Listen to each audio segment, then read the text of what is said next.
suicide made to look like murder.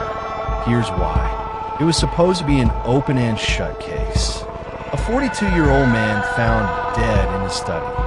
Gun in hand, single bullet wound, suicide note on the desk. The police ruled it a suicide within hours, but something about it didn't sit right. The handwriting on the note was too perfect. The gunshot residue didn't match. And the man's last call, made just minutes before his death, wasn't to a friend or family member, but to his own lawyer. By the end of this video, you'll see why investigators reopened a closed case, and how a suicide turned out to be one of the most carefully staged murders in modern history. This is the story of Michael Hartman, and the secret that someone killed to keep buried. On a quiet Thursday morning in March 2019, police were called to a home in Crescent Ridge, Washington, after neighbors heard a single gunshot. Inside, they found Michael Hartman, a respected architect, slumped over his desk. The pistol was still in his right hand. A note lay beside it. "I'm sorry. I can't fix what I've broken." His wife, Lydia Hartman, was the one who discovered him. She told officers she'd come home early from yoga class and found him dead. Everything looked consistent with a suicide. No forced entry, no signs of struggle, no missing valuables. Even the autopsy confirmed a close-range gunshot wound to the head. Case closed. At least, that's what everyone thought. Detective Aaron Blake, who had seen his share of suicides, felt uneasy. Something was too clean about the scene. Michael's desk had no fingerprints except his own, but the suicide note, neat, centered on the paper, had two sets of prints, Michael's and someone else's. Even stranger, the gunshot residue test came back negative on Michael's right hand. So how could he have pulled the trigger? When Blake confronted Lydia about it, she insisted Michael had been depressed over financial troubles. But their bank records told a different story. Michael had recently deposited $75,000 into a hidden joint account, opened just a week before his death. And Lydia was the co-signer. A forensic handwriting analyst compared Michael's suicide note to samples from his office. At first glance, they matched, but under magnification, something stood out. Tiny tremors in the pen strokes, the kind that appear when someone's tracing over existing letters. The note wasn't written, it was forged, and then came the discovery that turned everything upside down. Tucked inside Michael's laptop was a draft email he never sent. It read, "If anything happens to me, look at Lydia and Ryan." Ryan who? That question would unlock everything.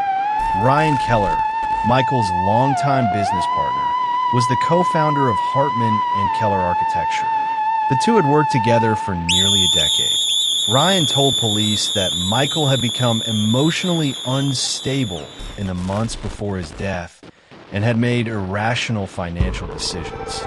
But bank records showed that Ryan had quietly transferred company funds, nearly $300,000, to a personal account in the Cayman Islands. When investigators confronted him, he claimed Michael had approved it. There was just one problem. The approval email Ryan provided was time-stamped 2 days after Michael's death. Forgery, money laundering, motive, everything pointed to Ryan. But without evidence linking him to the death scene, the case remained circumstantial. Then came a forensic breakthrough. Detective Blake revisited the firearm, a 9mm Beretta registered to Michael. Or so they thought. A ballistics expert found something unusual. The serial number had been partially filed off and restamped. The weapon wasn't Michael's. It had originally been registered to Ryan Keller years earlier. Blake obtained a warrant to search Ryan's office. And inside a locked drawer, they found an identical model Beretta cleaning kit with one missing brush. The same type used on the weapon found at the scene. Faced with mounting evidence, Lydia's story began to crack. Under questioning, she admitted that she had lied about her whereabouts the morning of the shooting. She hadn't been at yoga. She'd been meeting with Ryan at a cafe 2 miles from the house. Phone records confirmed the meeting. When asked why she didn't tell the truth, Lydia said she was scared, not of Ryan, but of what Michael had discovered the week before his death. Apparently, Michael had found proof that Ryan and Lydia were having an affair and that they were planning to sell company assets overseas under his name. But when police asked for the evidence, Lydia claimed it had been deleted from his computer. Unfortunately for her, digital forensics said otherwise. A forensic technician recovered an encrypted folder from Michael's laptop, hidden inside the recycle bin. Inside were dozens of scanned documents, emails, and photos connecting Ryan and Lydia to offshore accounts and plans to defraud investors. Michael had gathered everything. He was planning to expose them. The night before his death, he called his lawyer and said, "I need to meet tomorrow morning. I found something big." That meeting never happened. By sunrise, he was dead. Investigators reconstructed the crime timeline. Between 7 o'clock and 7:45 a.m., Lydia and Ryan met at the cafe. At 8:02, Ryan's phone pinged near Michael's residence, though he claimed to be at the office. At 8:14, neighbors heard a gunshot. At 8:29, Lydia called 911. Claiming she just found her husband dead. Forensic analysis of blood spatter and gun residue proved what Detective Blake suspected all along. Michael had been shot from 2 feet away, not by his own hand. The killer placed the gun afterward. Ryan's fingerprints were found on the underside of Michael's desk, where he'd knelt to stage the scene. Both Ryan Keller and Lydia Hartman were arrested on charges of first-degree murder and conspiracy to commit fraud. Ryan pleaded not guilty. Lydia struck a deal for a reduced sentence in exchange for testimony. She claimed Ryan killed Michael in a panic after a confrontation, then forced her to help stage it as suicide. But here's where the story takes one last turn. 6 months after Ryan's arrest, detectives received a letter written by him from prison, addressed to Detective Blake. Inside was a single page that read, "You found what I wanted you to find, but you never asked why Michael was recording this. Look in the house, under the stairs." When police returned to the Hartman residence, they found a hidden USB drive buried beneath the staircase.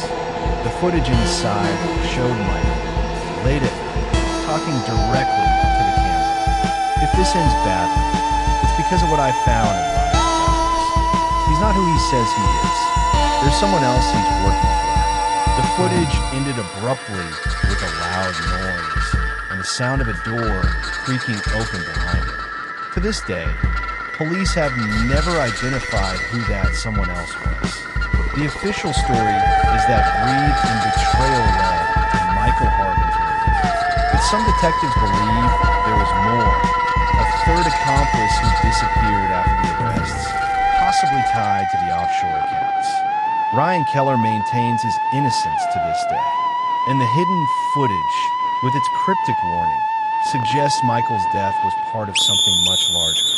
So the question is, Fa Balloon, was this just a lover's scheme gone wrong, or the cover-up of a deeper conspiracy that Michael uncovered before it was too late? And if so, who really pulled the trigger that morning? Subscribe for more unsolved true crime stories, eerie investigations, and chilling mysteries that will keep you up at night.